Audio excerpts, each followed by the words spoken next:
after the weekend's performance from the players to come out and start quickly? Yeah, I think that's irrelevant. I'm always looking for my team to come out and start the game quickly on the front foot and be as aggressive as we can, regardless of the results of the weekend. Across the board, throughout all the fixtures, that's what I always try and look for. But one thing's for sure, against an opposition like Porto and this level of competition, it's imperative that you're focused and you're on it from the beginning. I know you've got 8 points from every game, but does it become especially more important in this one, given the disappointment of Bern? Yeah, I think obviously not taking nothing from the young boys' games made the challenge that little bit more difficult. Of course, I think when the group was put together, I think we, as a staff, we always looked at the home games as the key games really, to try and take maximum points from them, and what you can get on the road is always a bonus. I think we were in a good place to take something from young boys, but unfortunately we suffered the blow at the end of the game. So we're going to come here tomorrow and try and take something from the game and try and play as well as we can.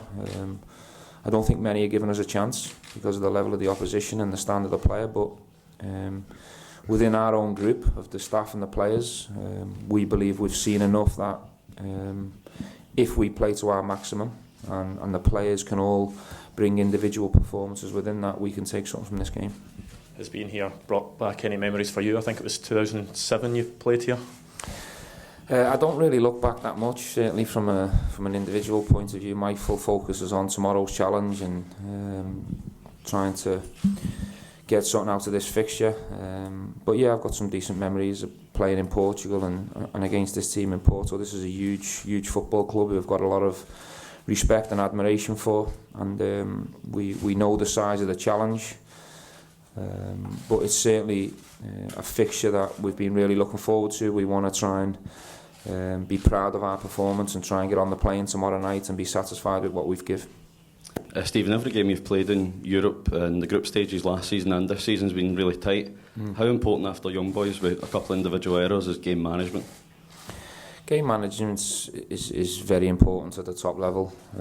It's important you've always got that focus and the concentration from start to finish, because if anyone loses it at this level, you get punished. You know, top players can always punish you, so it is something we speak about on a regular basis.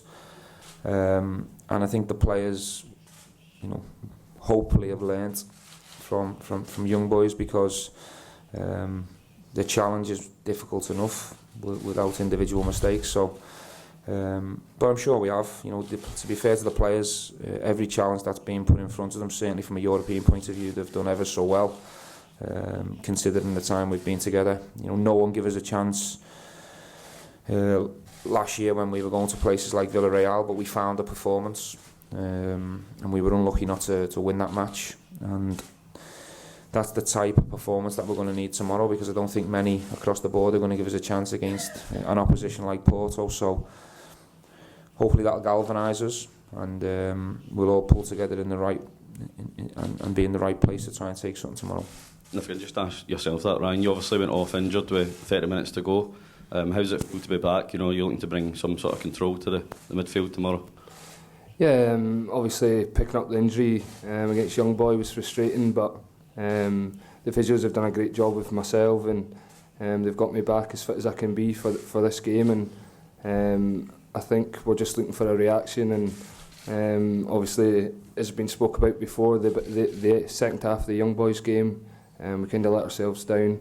But I think tomorrow night it's just a chance and opportunity to go and show that we can compete at this level. And Stephen, Pepe up against... Sorry, fine. I'm fine. My wife, she can pay it.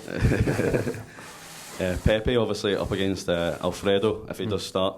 Makes for a nice quiet afternoon, or quiet night. No, listen. If Alfredo's selected to play, it'll be a fascinating battle. I'm sure it will. Pepe's been a world-class player throughout his career, really decorated individual who've got a lot of respect and admiration for. But Alfredo's in a good place. He's playing well. He's in good form. I'm sure he'll be itching to play and start, and I'm sure he'll be looking forward to test himself against the best. And there'll be a lot of really intriguing key battles across the pitch, but I'm sure all eyes will be on that one. Do you think this is a venue and the opposition that can really bring out the best in the Well, from my point of view, it has to. I don't think this is an arena or a fixture where we can come here and perform below par. I think if we've got any ambition of taking anything away from this, whether it be a win or a point, we have to max out, and that's in and out of possession. We have to find a performance that's close to our best to take something away. We're well aware of that.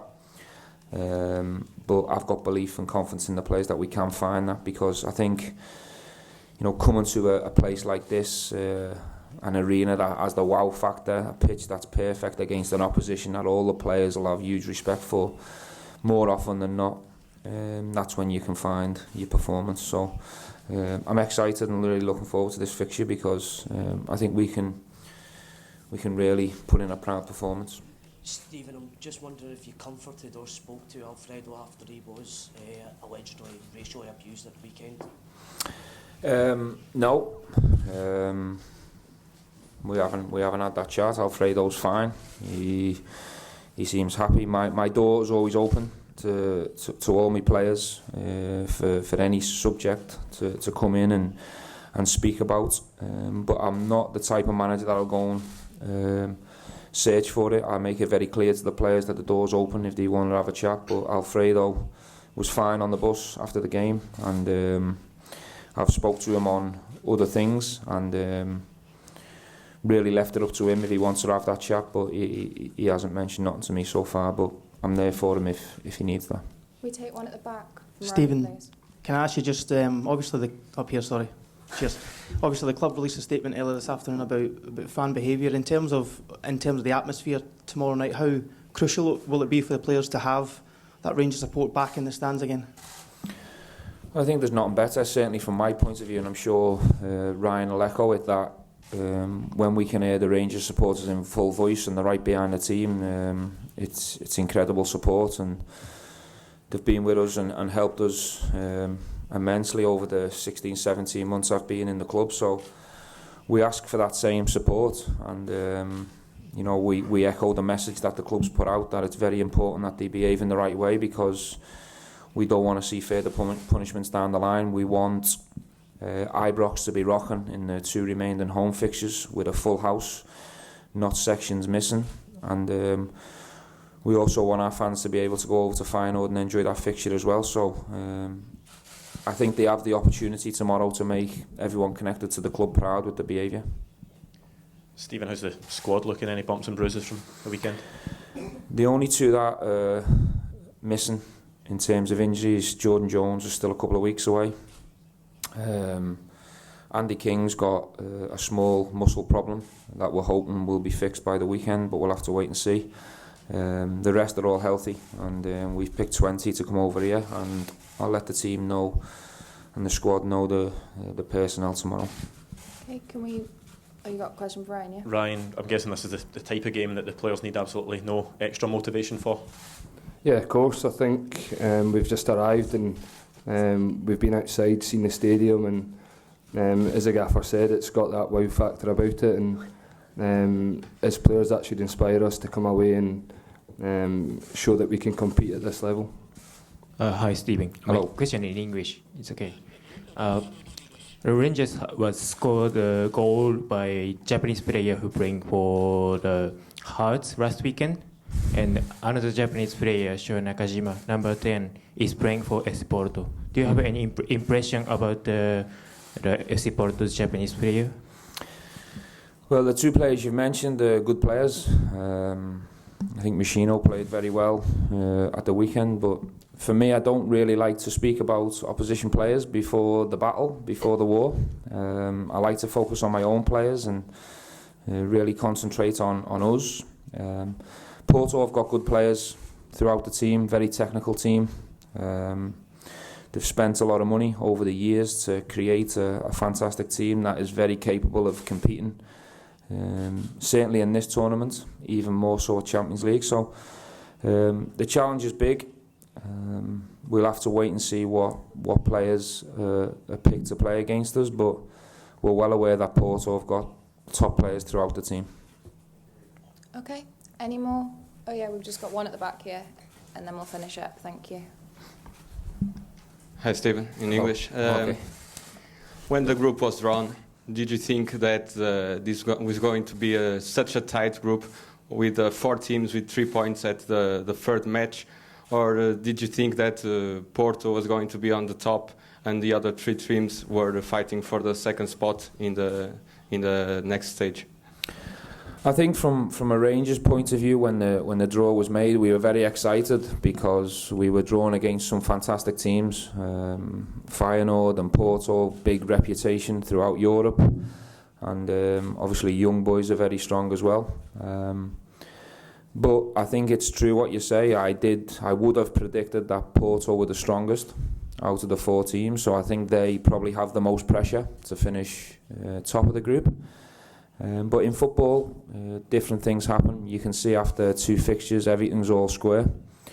And I think all the teams are doing everything they can to make it as competitive as possible.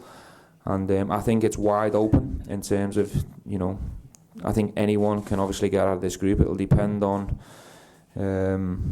who's the most consistent over the next 4 games.